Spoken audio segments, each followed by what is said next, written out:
হাজার বছর পরেও গুরুত্ব পাচ্ছে ওমানের সালালায় অবস্থিত একটি মসজিদ। প্রচলিত আছে ইসলাম ধর্মের নবী হজরত ইউনুস আলাইহিস সালাম স্মরণে তৈরি করা হয় এই মসজিদটি। আধ্যাত্মিক গুরুত্ব ছাড়াও স্থাপত্য শৈলীর এক অনন্য নিদর্শন এই মসজিদ। সুযোগ পেলেই তাই স্থানটি পরিদর্শনে বের হন ওমানের স্থানীয়রা সহ প্রবাসী বাংলাদেশিরাও। ওমান থেকে সহকর্মী মোহাম্মদ রফিকুল্লাহর পাঠানো তথ্যচিত্রে ডেস্ক রিপোর্ট। নতুন ব্লেন্ডে আরো রিচ অ্যারোমায় সেলন ফ্যামিলি ব্লেন্ড টে।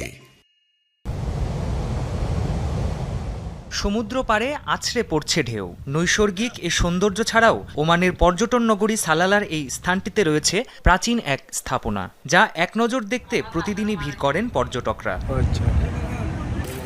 কথিত আছে ৪০ দিন মাছের পেটে অবস্থানের পর নবী ইউনুস আলাইহিস সালামকে এই সমুদ্র তীরেই নামিয়ে দেওয়া হয়। পরবর্তীতে এখানেই গড়ে ওঠে একটি মসজিদ। হাজার বছর পরেও যা নিয়ে আগ্রহের কমতি নেই। হযরত ইউনুস আলাইহিস সালাম এই মাছের পেটের মধ্যে ছিলেন ৪০ দিন মাছের পেটের মধ্যে থেকে বের হয়ে যখন মাছে ছেড়ে দিয়েছেন ইউনুস পড়ার পরে, তখন থেকে এই জিনিসটা এখানে নাজিল হয়েছে। এখানে ওনাকে সমাধিত করা হয়েছিল।